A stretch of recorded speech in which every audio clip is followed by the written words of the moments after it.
මේ කඩුවල ප්‍රදේශයේ ජීවත් වෙන මවක්. මයට කාත් කවුරුත් නැහැ.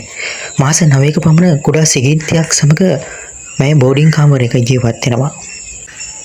මම උත්පත්තියෙන්ම ආබාධිත කෙනෙක්.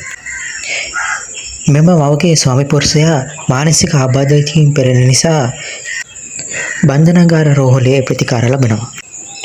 මේ ඇයගේ කඳුළු කතාවයි. මගේ පාද දෙකම ආබාධිතයි. මගේ අම්මා තාත්තා වන්නේ හස්බන්ඩ් වැඩිකඩ බන්ධනාගාරයේ රෝහලේ ඉන්නේ.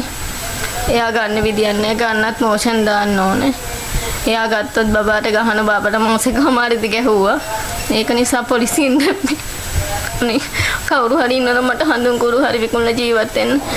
මට පොඩි අත් උදව්වක් දෙන්න රියම් රැකියාවක් කරගෙන ජීවත් වෙන්න. මට කන්න පොන්නවත් නැහැ දැන්.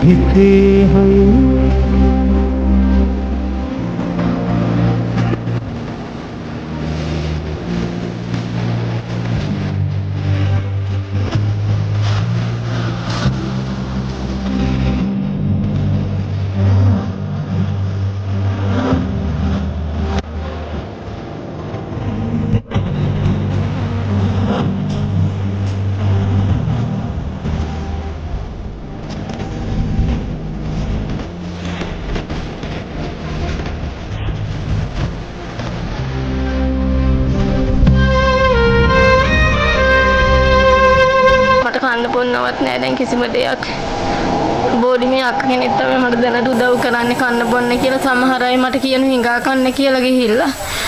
ඒත් මට ආබාධ දීමානව තස්සසුමක් දෙන්න ස්ථිර ඇඩ්‍රස් එකක් නැහැ කියලා රේඩියෝ පිස් වලින් දෙන්නේ නැහැ. බෝඩින් වලට දෙන්නේ නැහැලු. ඒකයි කිසිම දෙයක් හම්බුන්නේ නැහැ රජෙන්. බොහොම අමාරුවෙන් ජීවත් වෙන්නේ. දැන් පෝෂණ වලින් තමයි මෙච්චර කලින් දී. දැන් පෝෂණ මල්ල ලැබලා මාසෙකින් ඉවරයි.